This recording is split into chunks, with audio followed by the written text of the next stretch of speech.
সবকিছুই খুব আপেক্ষিক। কারো মার্সিডিজ থামছে রাতের গভীরে নিষিদ্ধ পল্লীতে, ঘরে অপেক্ষারত স্ত্রী দীর্ঘশ্বাস ফেলছে। কেউ আবার তার ভাঙা ঘরে তার নিজের স্ত্রীকে পেয়ে অবিরত স্বপ্নের জোয়ারে ভাসছে।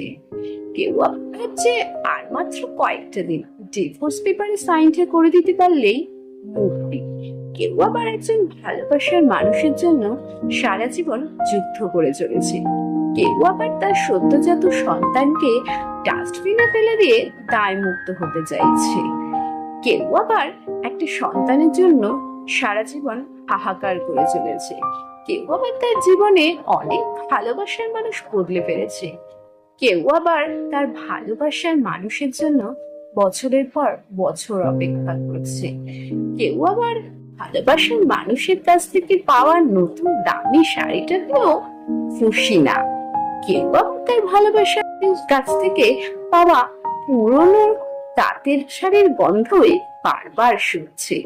কেউ আবার তার প্রিয়জনের কাছ থেকে পাওয়া হিরে বা সোনার চুড়ি পেয়েও খুশি না। কেউ আবার তার প্রিয়জনের কাছ থেকে পাওয়া কাচের চুড়িতেই স্বর্গের সুখ খুঁজে পাচ্ছে।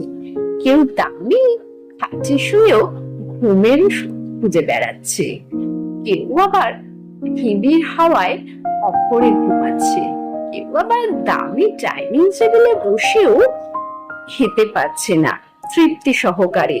কেউ আবার কাঁচা লঙ্কা কাঁচা পেঁয়াজ কুচলিয়ে গোগ্রাসে বান্তা গিচ্ছে। কারোর টেবিলে নতুন বইয়ের সমারোহ।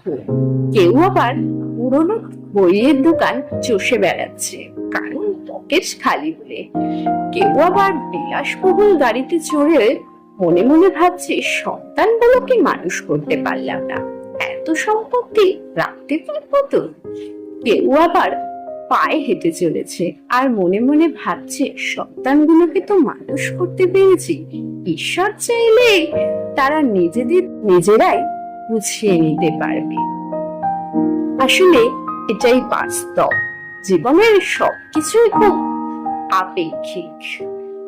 কারোর জীবনে সুখ থাকলেও শান্তির অনেক ঘাটতি, কিন্তু কারোর জীবনে সবকিছুর ঘাটতি থাকলেও সুখ আছে।